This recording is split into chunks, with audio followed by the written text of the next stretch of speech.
Mesdames, Messieurs, bienvenue au journal sur CamNews 24. Les principaux titres de cette actualité.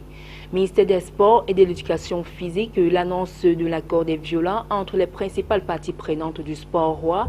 C'est ce qui ressort de la rencontre entre le ministère des Sports et de l'Éducation physique et la Fédération camerounaise de football. Journée nationale de la photographie, les photographes se mettent en scène. Ils s'assignent pour l'occasion la mission de valoriser et de promouvoir la photographie en vue de sa contribution au développement économique, social et culturel du Cameroun.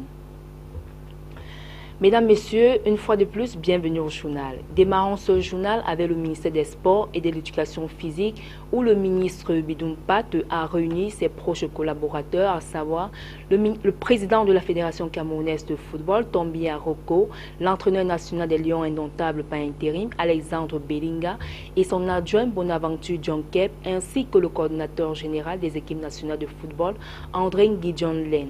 Le point avec Jean-Pierre Bitongo, Marcel Vondo Aben. Cette réunion était destinée au parachèvement de l'outil d'évaluation élaboré en synergie avec les administrations partenaires afin d'améliorer la qualité de l'enseignement et la pratique de l'éducation physique et sportive dans les établissements scolaires. Il était question de doter les inspecteurs régionaux de pédagogie du MINSEP et leurs collègues régionaux de l'orientation et de la vie scolaire du ministère des enseignements secondaires d'armes nécessaires devant leur permettre dorénavant de travailler en étroite collaboration pour le bien de l'enseignement, de l'éducation physique et sportive en milieu scolaire. Bien plus, il s'agissait de valider ce bulletin, élaboré sous deux formes. L'une destinée à l'évaluation des enseignements de l'éducation physique et sportive et l'autre à l'évaluation des chefs des services des sports scolaires.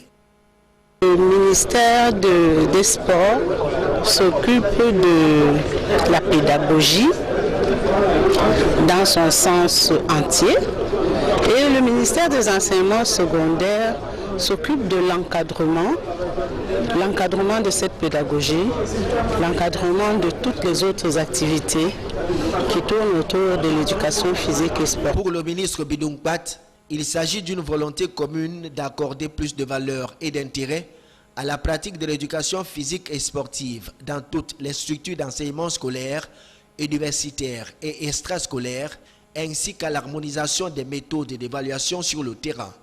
Aussi, le défi c'est de mettre en œuvre la vision du chef de l'État Paul Biya qui voudrait que les établissements scolaires et universitaires soient des viviers d'incubation des sportifs d'élite susceptibles d'assurer au Cameroun des performances sportives de qualité.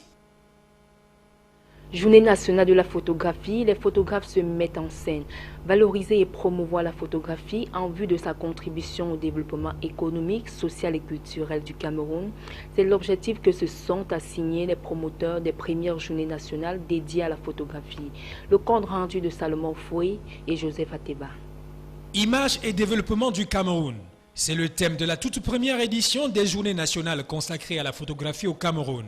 Placé sous le haut patronage du président de la République qui était représenté pour la circonstance par le ministre de la Communication, Issa Tirouma Bakari, l'événement qui a pris ses quartiers au Palais des Congrès de Yaoundé se veut une plateforme d'échange qui entend structurer et organiser le métier de photographe. Pendant 4 jours, il sera question de susciter la professionnalisation du métier de la photographie au Cameroun, institutionnaliser les Journées nationales de la photographie, identifier et répertorier pour classer par ordre chronologique les archives photographiques du Cameroun à travers des ateliers de formation et des expositions ouvertes au grand public.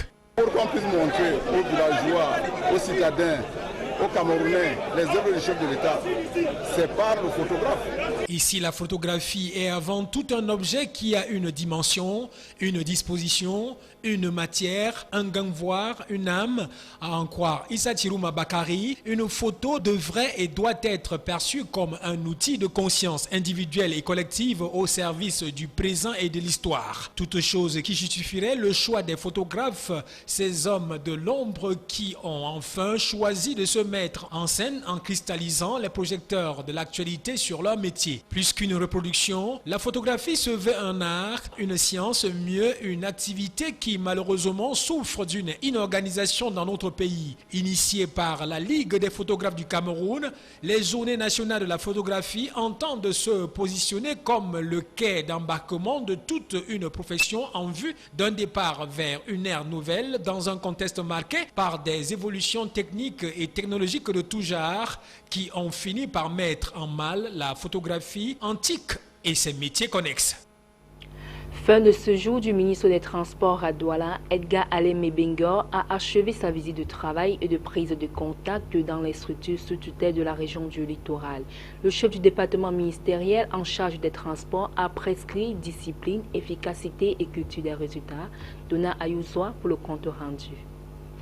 Le programme appelle pour cette fin de tournée du ministre des Transports dans les structures sous tutelle de la région du littoral, la visite de la Société nationale de transport et transit, en abrégé Camptener. Le chef de département ministériel en charge des transports va s'enquérir de l'état de santé de cette entreprise parapublique en but à de nombreuses difficultés répertoriées sur le plan fonctionnel et organique. La fin de l'escale à Camptener va ouvrir les portes du chantier naval et industriel du Cameroun à Edgar Alemé Bengor.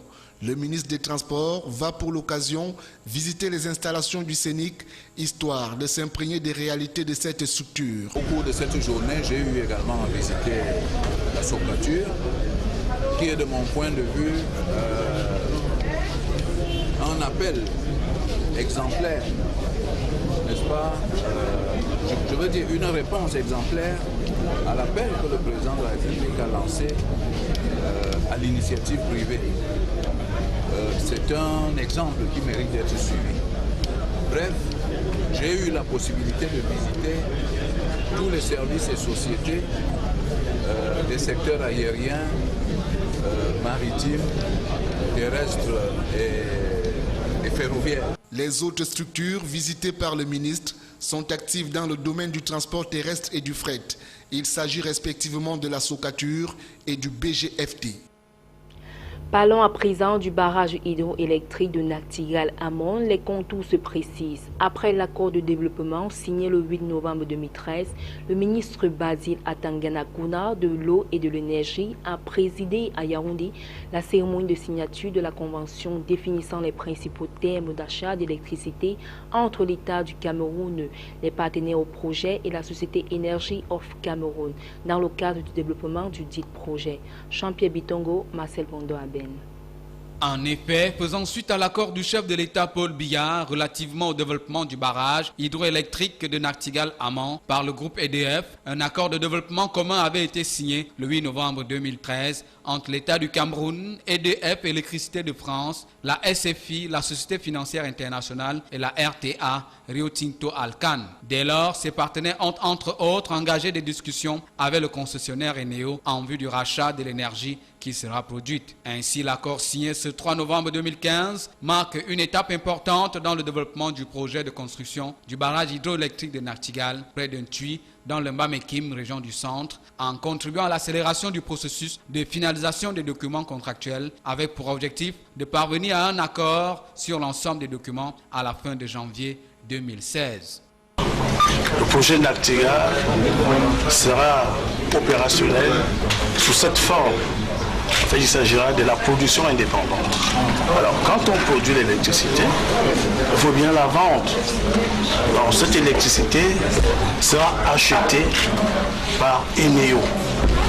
Et nous avons commencé les négociations du contrat d'achat d'électricité. Aujourd'hui, nous venons de finaliser le final term sheet pour le contrat d'achat d'électricité.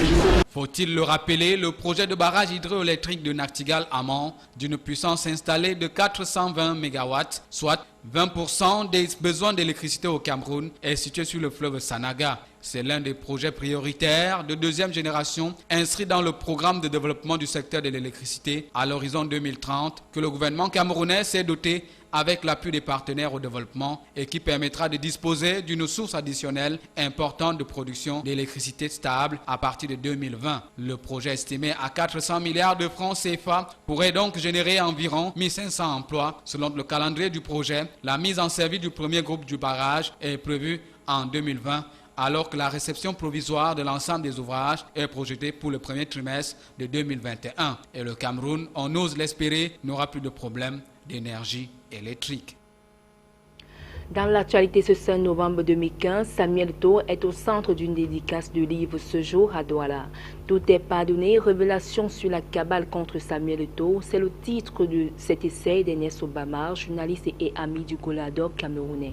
Dans ce livre préfacé par Jean-Pierre Ménès et postfacé par Jean-Pierre Amoubon Belinga, l'auteur déballe tous les malheurs de Samuel Eto'o depuis qu'il a pris le capitanat des Lions indomptables, jusqu'à l'affaire Nathalie Nkwa, l'ex-copine du footballeur, en passant par les différentes affaires de primes dans la tanière de l'équipe nationale Fagnon. Tout est pardonné, un livre d'Ernest Obama. Ce journal s'achève. Merci de votre fidélité. L'information est en continu sur CAN News 24.